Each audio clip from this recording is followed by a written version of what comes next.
Hey guys, thanks for stopping by the channel. So in this video update, I'm going to show you how I built this lift out using 3/4 inch plywood. I'm going to get the track down and we're going to start running some trains again. That's all coming up.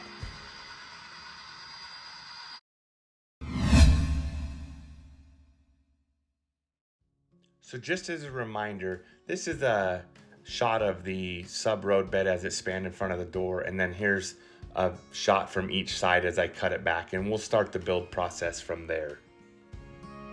So what I did is I cut another piece of this, the fern strips, got it the width I needed to get up to the sub road bed. I used a couple of the leftover spacer blocks I had. I glued these on the back. You can see the tip of one here, and there's another one underneath the road bed. And I glued and screwed those in place. So now I got something solid here. I'll do the same thing on the other side. So here's the other side, all glued and screwed together. I got the sub road bed down, so I got solid structure on both sides now. So what I'll do is I'll start working on getting the lift out section put together. All right, so let me walk you through my plan for the lift out here. So here's my sub road bed. I'll just mock this in here. This is a temporary cleat. So that's gonna set in here like so. So what I'm gonna do is I have a sheet of 3/4 inch plywood, a partial sheet of 3/4 inch plywood. So what I'm gonna do is rip me a piece that I can run in here vertical like this. I'll attach it with glue and screws to the sub road bed. That'll give me all the structure I need. And then I'll rip another piece for the width that I want the bottom of the lift out. And I'll glue and screw that joint along here as well. That'll give me structure to run scenery down on either side. Then at the ends, what I'm gonna do, I'm gonna set this off to the side. On the ends, what I'm gonna do is I'm gonna use a French cleat. I'll mount a French cleat on this end like so, and on this end like so. And then on the lift out portion, I'll use the other half of the French cleat so that it'll lock together. And then I'm gonna try to run the wiring so that it's inside the French cleat on the outer edges. So once it sets down in there, I get contact and I'm good to go with. Once it's set and seated, everything should be live. That's my plan. But what I'm going to do is my fascia, I plan to run that down a 1/2 inch past the benchwork. So when I measure for my T-brace here, I'll measure to try to get everything to match up a 1/2 inch lower than that, so that once this is all done in this lift out setting in here, finished product down the road, everything is nice and seamless. So that's the theory. So I'll get started on ripping some of this plywood and mocking stuff up, and then I'll come back and let you know if it's gonna work or if I had to tweak anything. All right, so I mocked up a piece of fascia for this side here. I've got the profile of the road bed for some mountain kind of behind it, kind of what I'm thinking scenery wise. It's a little rough, but that's okay. And I did the same thing on this other side, again getting the elevation of the road bed right. And I just have these clamped in. I'm gonna back up here where you can see both of them. But I needed the finished faces so that I can start taking measurements to build the structure for the lift out. So I'll get started on that. All right guys, so I got out to the hobby room early this morning and I continued work on my lift out section here. You can see I built the whole thing out of 3/4 inch plywood. I glued and screwed all of the joints, and I've got the T-brace kind of style construction I was talking about. I need to install the sub road bed. I was just doing a little mock up here, but the sub road bed will go in, match up with the existing sub road bed, so my cork road bed will match up. Same thing down here at this end. So let me set that off to the side. So this thing has a little bit of weight to it, but it's not awkward or heavy. So I think I found that balance to where it'll lock in, have enough girth kind of to hold itself, where I don't have to worry about bumping it and knocking it off. So I'll show you how this works. Just lifts out. I've got a pocket on either end with a French cleat. I've got the opposite side of the French cleat mounted to the fascia. That's why we had to get that fascia on earlier in the video. So here's the French cleat again. I knock the corners off just so when I'm seating it in here, it's a little easier to guide in, and then it gets down and locks in. So I'll show you here. It's not too terribly bad to line up.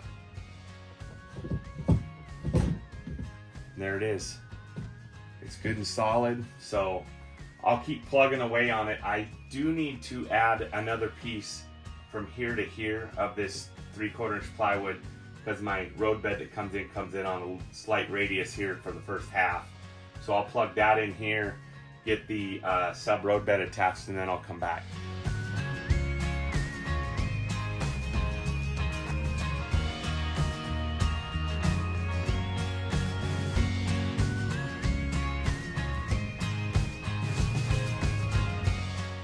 Alright, so here it is, sub road bed installed. I got that extra piece of bracing in here that'll secure all of the sub road bed. I did a little trimming on my fascia here so everything's gonna match. I can run my cork road bed right through. So what I'll do now is I'll get that cork road bed installed, then I'll tie in my track on both sides, and then I can just give that some time to dry the glue. I'll again use the clamp technique. I've got plenty of room here to do that. I got room on the back side here.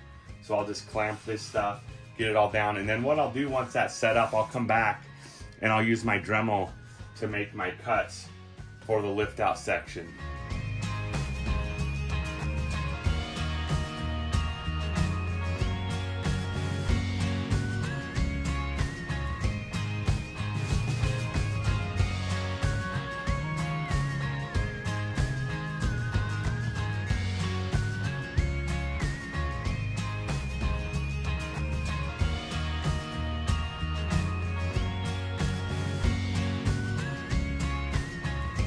So I have this section of track all fitted and installed.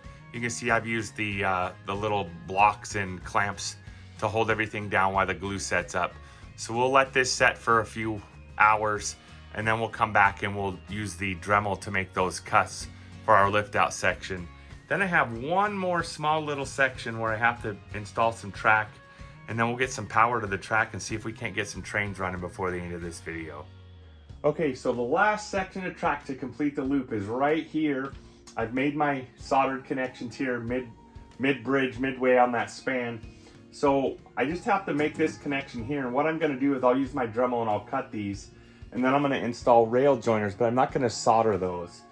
I'll make that connection. I'll throw a couple of bridge spikes in here, or track spikes, I'm sorry, temporarily, and that'll give me the flexibility if down the road, when I get going with scenery or detail into these bridges, if I want to pull those spikes, unhook this, and slide these two bridges out, that'll give me a lot more flexibility for down the road as far as detailing and scenery works. So I'll get going with making this connection, then I'll come back.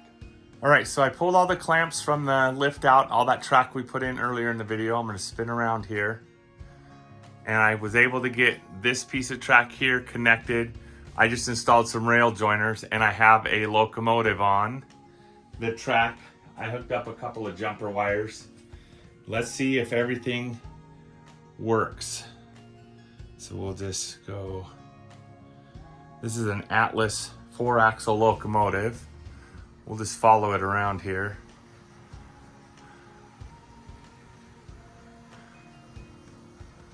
Nice big sweeping curves.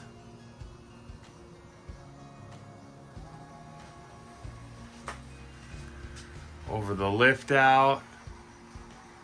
So far so good. Back into the old closet area.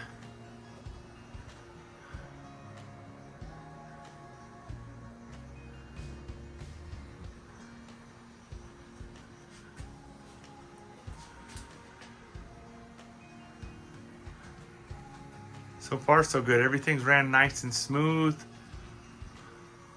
Making it through the yard area there.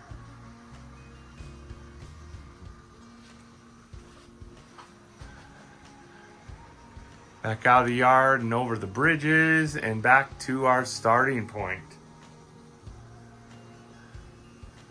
All right, well, that's pretty exciting. We got trains running again.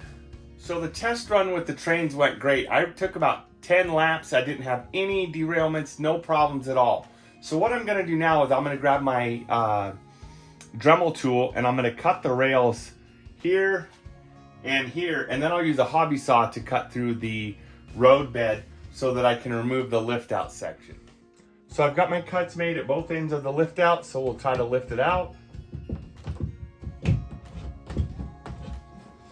There we go. Then I've got a shelf in here that I'll set the layout or the lift out on, and then I can come in and out. And then when we want to set it back and run trains, just get it kind of maneuvered into place.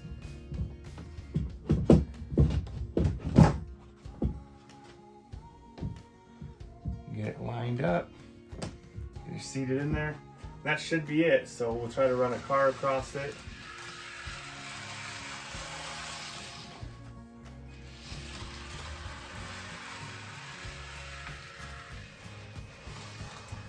So that's proof of concept. This is gonna work out okay. There'll be some fine tuning for sure. The next thing I'd like to do on here is I'll run a couple of feeder wires from here down through, probably on this end, through here and into, let me pull this back out.